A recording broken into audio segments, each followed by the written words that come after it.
Good morning students, myself Soni ma'am and today I will teach you grammar class 5th. Our first chapter is बच्चों sentence. Firstly, in my previous video I have explained what is sentence. A sentence is a group of words that make complete sense. Means एक जो sentence होता है क्या होता है, group of words होता है, शब्दों का समूह होता है और वो क्या करता है कि वो एक कंप्लीट सेंस, एक पूर्ण अर्थ देता है। ठीक, तो उसको क्या कहते हैं, सेंटेंस कहते हैं। इधर देख लीजिए definition, a group of words that make complete sense is called sentence. Sentence के कुछ रूल्स होते हैं बच्चों, जैसे a sentence always begin with capital letter, मतलब वो क्या होना चाहिए, कैपिटल लेटर से। स्मॉल लेटर कैपिटल लेटर दो लेटर होते हैं, उसमें कैपिटल लेटर से स्टार्ट हो, और end with a full stop. किससे फुल स्टॉप जानते हैं आप, एक पॉइंट फुल स्टॉप। ठीक, ये आपका फुल स्टॉप, इससे एंड हो। क्वेश्चन मार्क, आपका अगर कोई मान लीजिए कोई क्वेश्चन करते हैं, who are you, how are you, तो आप क्वेश्चन की जगह क्या करेंगे, एक क्वेश्चन मार्क का प्रयोग करेंगे। और एक्सप्लेनेशन मार्क्स, जैसे कि आपका एक्सप्लेनेटरी सेंटेंस जानते हैं, wow what is beautiful flower, तो इसके लिए आप अगर ये सेंटेंस है तो इसके लिए आप ये वाला मार्क्स यूज करेंगे, एक्सप्लेनेशन मार्क्स यूज करेंगे। अब जैसे बच्चों the childrens are playing music example है हमारा, तो सेंटेंस के भी दो पार्ट होते हैं, सब्जेक्ट एंड प्रेडिकेट। तो सब्जेक्ट आप कैसे फाइंड आउट करेंगे, तो पहले आप क्वेश्चन पूछेंगे, who are playing the music, तो आपका आंसर क्या आ जाएगा, चिल्ड्रेन। तो हमारा सब्जेक्ट क्या हो गया, चिल्ड्रेन, हमारा सब्जेक्ट क्या हो गया, चिल्ड्रेन, ये हमारा सब्जेक्ट हो गया। और ये जो आपका ये है आर प्लेइंग म्यूजिक, ये आपका प्रेडिकेट हो गया, क्या हो गया, प्रेडिकेट हो गया। ठीक, प्रेडिकेट की देखिए एक और नियम है कि प्रेडिकेट आपका हमेशा हेल्पिंग वर्ब से ही स्टार्ट होता है। जैसे एक और आप एग्जाम्पल देख लीजिए, राम गोज टू स्कूल, ये आपका एग्जाम्पल है। तो हु गोज टू स्कूल, कौन स्कूल जा रहा है, तो आंसर आपका आया राम, आंसर क्या आया आपका, राम। तो राम आपका क्या हो गया, सब्जेक्ट हो गया, क्या हो गया, सब्जेक्ट हो गया। अब देखिए हमारा वर्ब से स्टार्ट हो रहा है, यहाँ से वर्ब स्टार्ट हो रहा है, गोज क्या है, वर्ब है, क्रिया है, तो ये क्या हो गया हमारा, प्रेडिकेट हो गया, क्या हो गया, प्रेडिकेट हो गया। समझ में आया, ये हमारा क्या है, सब्जेक्ट और प्रेडिकेट, ये हमारे दो इसके पार्ट्स हुए। अब इसी में आपका एक आता है phrase. Phrase is a group of words that make sense, मतलब वो अर्थ तो बताता है बट नॉट कंप्लीट सेंस, लेकिन कोई कंप्लीट सेंस नहीं देता है। जैसे as fast as you can, तुम उतना जल्दी करो जितना तुम कर सकती हो, क्या करो, कौन सा काम करो, नई सेंटेंस कम समझ में आ रहा है। ठीक, तो ये आपका क्या हो जाएगा, फ्रेज हो जाएगा, क्या कहलाएगा, फ्रेज कहलाएगा।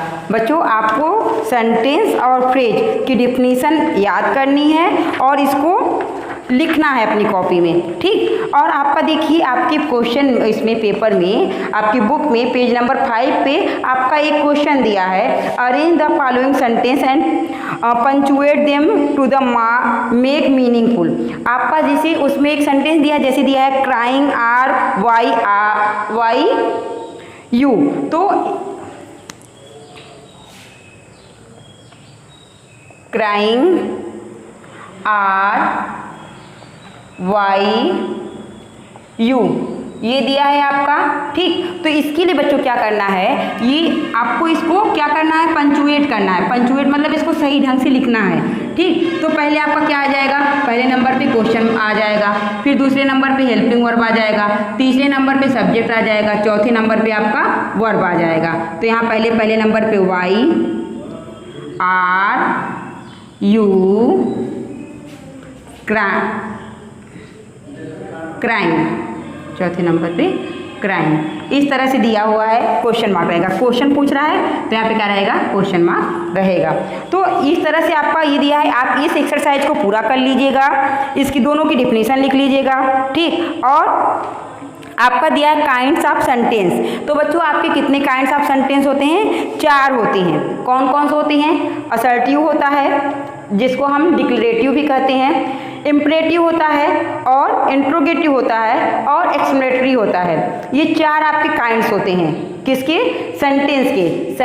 How many kinds of sentence? तो there are 4 kinds of sentence. Names क्या है उनके? असर्टिव, फिर आपका इम्परेटिव, इंट्रोगेटिव और एक्सक्लेमेटिव। तो देखिए जो असर्टिव सेंटेंस होते हैं वो क्या होते हैं? Sentences which simply say or state something are called assertive or declarative. जैसे कोई बात सिंपली ढंग से अपनी कहा जाए तो उसको क्या कहेंगे?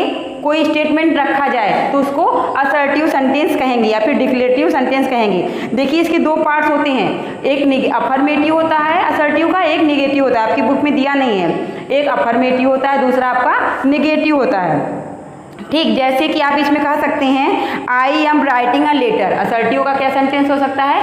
आई एम राइटिंग अ लेटर। और इसका निगेटिव में भी हो सकता है कि I am not writing a letter. दोनों अफर्मेटिव भी हो सकता है और आपका सेंटेंस निगेटिव भी हो सकता है। जो इम्परेटिव सेंटेंस होते हैं बच्चों वो क्या होता है? An imperative sentence is which express a command or the request और एन एडवाइस। जिसमें आपका एक कमांड, एक आपको ऑर्डर दिया गया हो, ठीक है, एक जो है रिक्वेस्ट किया गया हो या फिर एडवाइस दिया गया हो। जैसे गिव मी योर बुक, मुझे अपनी किताब दो। तो यहाँ करें ना ओपन द डोर, दरवाजा खोलो। बेटा इसमें सब्जेक्ट हमेशा कौन सा छिपा रहता है? इम्परेटिव सेंटेंस में सब्जेक्ट यू छिपा रहता है, ठीक है। तीसरा आपका है इंट्रोगेटिव सेंटेंस। इसमें क्या होता है? Interrogative sentence are sentence which ask question. Interrogative question वो होते हैं जो क्या करते हैं? एक क्वेश्चन पुट अप करते हैं। जैसे who are you, in which class do you read. ये क्वेश्चन पुट अप कर रहे हैं तो ये आपका जहां भी क्वेश्चन पूछा जाए वो आपका क्या कहलाएगा? इंट्रोगेटिव सेंटेंस कहलाएगा। अब एक्सक्लेमेटरी सेंटेंस क्या होता है? ये होता है exclamatory sentence are sentences which express some strong feeling. जो आपके अंदर एक्सक्लेमेटरी सेंटेंस होता है, जैसे आपके अंदर कोई एक ऐसी फीलिंग आती है किसी को देख के, आप उसको तुरंत व्यक्त करते हो तो आपका एक्सक्लेमेटरी सेंटेंस होता है। जैसे आप सपोज दैट आप कहीं घर से निकले और आपको एक सुंदर फूल दिखा तो आप कहोगे ना wow this is what is beautiful flower is. तो आप ये देखो, आप घर से सोच के चले नहीं थे कि मैं घर निकलूंगा और जो है फूल दिखेगा ऐसा कहूँगा, आपके अंदर से फीलिंग आई।